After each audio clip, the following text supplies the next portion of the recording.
We're driving a Mazda CX-50, specifically the brand new for 2025 hybrid version. Is the CX-50 better as a hybrid? But first, here's how much the CX-50 costs. It's funny how the same design can either be plain or clean with just a few little light alterations, but in the vehicle that we have here, I like it. And I really like the simplicity because there's no ambiguity about what to use because there's just not that much stuff to use. The climate controls in particular are so simple. We got some shiny black plastic here around the shifter zone, so we've got all sorts of dust and fingerprints and that kind of stuff. And it looks like it's getting a little bit scratched up over here. Thankfully, that's the only spot it really appears in here. That aside, I think the material quality really elevates things. It feels almost semi-premium. This isn't just a compact SUV, it's a compact SUV with aspirations. Fancy aspirations. Thank you, Sensi. For small cargo space, you've got this center console that has separate doors, so I don't have to bother my lady, or she doesn't have to bother me when somebody needs to get in there and get some stuff. And I like that there's access to the charge ports with this little channel right here. And then you do have a dedicated little phone slot right here with a wireless phone charger. Up here we have cup holders that do not interfere at all with my access to the HVAC controls, as well as a cup holder and additional storage in the door. If you had a bigger bottle, you might get a little bit of interference, but for what we have, it works fine. Oh yeah, we're not a Stanley family. I was just thinking, if you had one of those like Stanley cups, like that might get a little bit weird. The cup holders are also hiding an additional cubby. Sweetie has a hairball. Oh no. Next on a very special Micah Drives. Moving to the seats, I have reasonable lateral support, but I do have a complaint, which is that there is a kind of a split in the seat back, and it hits me right in the shoulder zone, like in the upper back region. I find it to be kind of uncomfortable. Anything's poking at me, it bothers me. Ah, I'm being bothered. Sorry. You know that's my one weakness. I find the seats comfortable and stylish. So as with many things, your mileage may vary. Seated behind my ideal front seat position, there is enough clearance for my knees and my head doesn't touch, or at least the hair part of me, doesn't... Sorry. Evie is afflicted with snorting. Next on a very special Micah Drives. Yeah, so my hair does clear in the outboard positions. I don't have like a ton of extra space, but it's totally workable. If I do have a couple complaints. Complaint number one, the rear seats do not recline, unlike you'd find in, let's say, a Honda CR-V. And then in that middle position, it's a little bit uncomfortable for me. But Kiddo, how do you find sitting in that middle position? It's still uncomfortable for me. What about in the outboard? It's way better. There's not a lot of room for your feet with this console. But there are vents in that console, so that's kind of nice. And we do have a couple of USB-C ports. So while foot comfort may be a challenge, she will have a breeze and power. One thing to note about the hybrid we're driving is that rear seat headroom is worse by, I think it was like 0.8 inches than the standard CX-50 because there are batteries underneath those seats. For cargo space, the CX-50 offers 31.4 cubic feet, which is not the largest in category, but for our small family, it works just fine. In the hybrid version, once again, we do lose a few cubic feet. I like that there are little nooks on the side to hold small items and cargo releases. Assuming the front seats aren't positioned too far back, those rear seats will just flop down when you pull those releases. Also, I'm very pleased to see a spare tire back there. Now, sweetie, what is the car seat situation? There are 3 top tethers as well as lower anchors on the outboard positions. The latch points are covered with plastic covers, which are very easy to remove and easy to lose. I'm 5'2". Behind a workable front seat position for myself, there is room for a rear-facing car seat. As for safety, the NHTSA has rated the CX-50 5 stars overall. It is an IIHS Top Safety Pick Plus, and it includes 8 airbags standard plus a full suite of active driver assist technology. Family, what do we think? Is the Mazda CX-50 family friendly? Family friendly. Family friendly. Agreed. Rear window test. Not all the way down. Bunk. Armrest test, driving in a comfortable 8 and 4. I have relatively easy access to the inboard and outboard armrests, though the squish factor is much more favorable on the outboard than inboard. I'm gonna go 90% outboard, 75% inboard. Moving onward to style.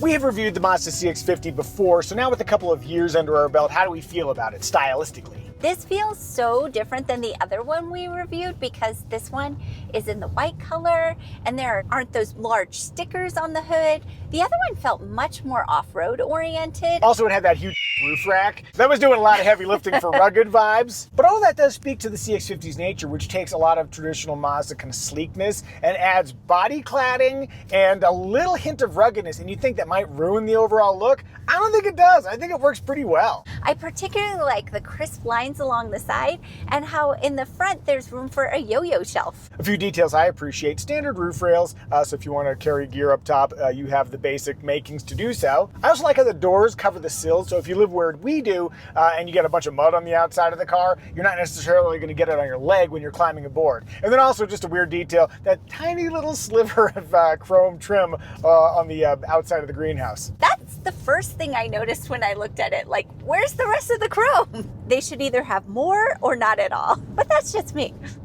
If you were wondering, the name of our color is Wind Chill Pearl. And yeah, it just looks white, but if you get up close, it's like, oh yeah, there's kind of a neat pearl effect. In the spirit of our car, I am wearing Kingfisher Narrows in white from Flying Eyes with mirrored amethyst lenses. If you're in the market for eyewear or sunglasses, click the link in the description below. You can learn how Flying Eyes is engineered specifically for pilots and how they're the most comfortable, durable eyewear you'll ever wear, whether you're a pilot or not.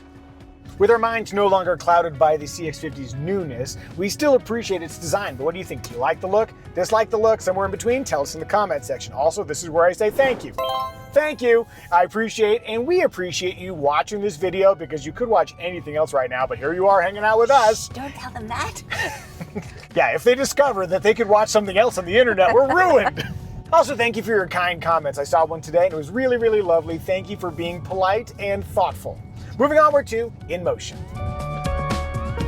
Driving the CX-50, it is a planted and stable vehicle, and I think it is comfortable enough, but it is not the most plush riding compact SUV. If you told me that they were benchmarking BMW, that wouldn't surprise me at all. We feel the road, but that's not because they couldn't tune it out. I think that is by design. So not an uncomfortable ride, but again, not the most plush we've experienced. We have a balanced steering ratio, not too quick, not too slow. I always think back to the days of Mazda when they were doing the zoom thing and how those were kind of like playful, kind of silly driving vehicles. A lot of fun. This isn't that. Again, if they were benchmarking BMW, then you would go for a more sophisticated version of fun, which is very, very controlled, goes exactly where you expect. All that predictability that we found throughout Mazda's lineup is well represented here. That predictability does mean that you can drive at a somewhat elevated pace and have great confidence that the vehicle is going to go exactly where you expect. Moving to the subject of this video, we're driving the hybrid, and I find, I'm going to floor it right now. See how we got that immediate electric pull, then the gasoline engine joined in. Seems like there's great kind of synchronicity between what they're doing. They complement each other.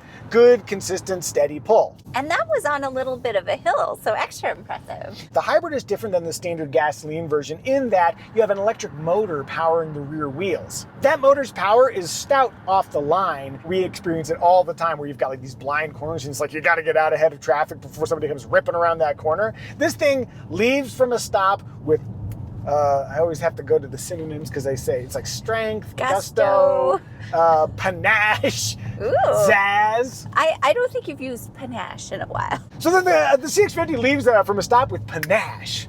To me, that sounds like a pastry. Is that an appropriate use of the word? You guys want to go for panaches after this? Ooh, that sounds good. delicious. Yeah. Oh, post-video panache. Do you have a panache with sprinkles? I want a pistachio panache. I want a panache with lemon ganache on it. Ooh. A ganache panache? I want to ganache my panache. The hybrid also has a couple of unique drive modes. Trail mode, power mode, I'm flooring it in power mode. I think that's just their version of sport mode. We do also have an EV mode. Let me push the dedicated EV mode button. Let's see how long we can sustain this. Passing 10 miles per hour. And squirrels are passing you. In standard hybrids that are like not plug-in hybrids, I always think of EV mode as like the creep mode. You want to like show up somewhere and not be detected. You have to clarify that. I think the car is creeping along. Everybody has done the math on what I'm talking about. Oh, there's a little red line there. I bet if I go past this red line, which is at 25-ish, I bet we go back into standard gasoline. There we are. That's That's a helpful indicator. It's a helpful indicator, and actually that was far more EV driving than we've experienced in most non-plug-in hybrids with an EV mode. So you guys can creep with speed. Oftentimes hybrid brakes feel odd, and in this case they do. Wooden and difficult to gauge. Let me try and come to a smooth limo stop, and I couldn't do it. And that's normally your thing. It's totally my thing. I'm not one to shift the blame, but I'm going to blame the brakes for this one. That's what I think about driving the CX-50. What does Sweetie think? Evie's at the wheel. Floor it. How's that feel off the line? Ooh, zippy. I heard some things like moving around back there. Okay, we're approaching a corner here. How does it feel steering the CX-50?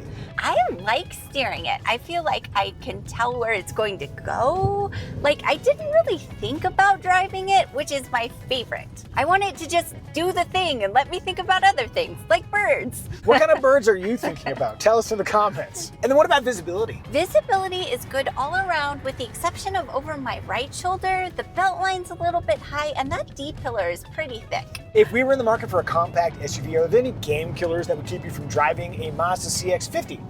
No game killers here. Excellent. I'm getting back in the driver's seat.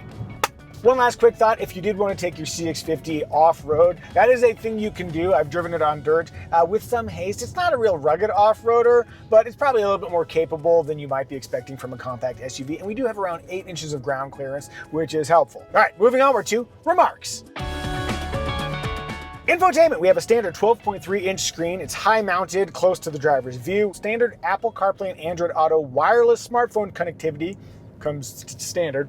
And then also 4 USB-C ports. And then over here we have a 7-inch TFT display that's in a little circle right there in the middle. Normally, I don't like using a knob to control an infotainment system, but this system is so simple that I like it, especially because once you move into Apple CarPlay or Android Auto, it becomes a touch screen. I typically do use the knob when using CarPlay, but there are times where it's just like, the cursor's way over here, and like I'm gonna have to like spin 50 times to get over to that other thing. It would be nice just to touch the thing quickly, and it's nice to have the option to do that. Even though it is a long reach. In the compact SUV category, not every competitor includes a 360-degree camera option. Mazda does. I wish they offered it on anything other than the super highest trim, but it is available to you if you're willing to spend the money. And now let's return to the crux of this video. Is the CX-50 better as a hybrid? Well, it's quicker and more efficient, so yes. And what you pay for the privilege is a few $1,000s, but over the course of an ownership period, depending on what gas prices do, you'll probably pay that back. So unless you're an absolute stickler for brake feel, like a Micah Muzio type, yes, the CX-50 is better as a hybrid. And now let's take a peek under the hood in a test inspired by my buddy Brian. Here's how you open the hood on a Mazda CX-50. I sure do like those little struts that lift it up. Here's where you check the oil level. Here's where you add oil. Over there on the left, that's where you add the washer fluid. And if you're wondering what the CX-50's horn sounds like, all right, let's talk engine choices. The base engine is a 2.5-liter 4-cylinder. Then there's a high-performance version of that engine with the turbocharger. If you want all that power, you need 93 octane. Then there's the 2.5-liter hybrid that we've been driving. More power, better fuel economy. Hooray! For all CX-50s, all-wheel drive comes standard, as does a 6-speed automatic transmission, except for the hybrid version that uses an electronic continuously variable transmission. Sweetie, please share our trim recommendation. I shall. Our trim recommendation is which trim will give you the essential CX-50 features you'd regret not getting, but at the lowest possible price. The base CX-50 includes dual-zone climate control and smart key access, but the S Preferred trim adds heated front seats, a power driver's seat, and a power hatchback for a modest $1,350. Given the small price bump and how much we like its features, we'd recommend the S Preferred trim. If you're ready to buy a CX-50 of your very own, click the Kelley Blue Book pricing link in the description below to learn what you should spend on a CX-50 and how much you can get for your car as a trade-in. As for competitors, some names worth considering include the Chevrolet Equinox, Toyota RAV4, Honda CR-V, and the Subaru Forester. Did we miss any remarks? If so, tell us in the comments section. And now it's our daughter's time to shine. Child, can you tell us what is your favorite feature in the Mazda CX-50? My favorite feature is like the little handle thing up here. But the reason I like it is because I can hold my yo-yo there. Finally, a car maker has considered the needs of the yo-yo community. Where do you hang your yo-yo? Before anybody responds, hey family, we've done a great job reviewing the Mazda CX-50. May I have a 5 and a 5 and you come get your high five. Blammo! And now please enjoy our AI-generated synopsis song about the Mazda CX-50. Got the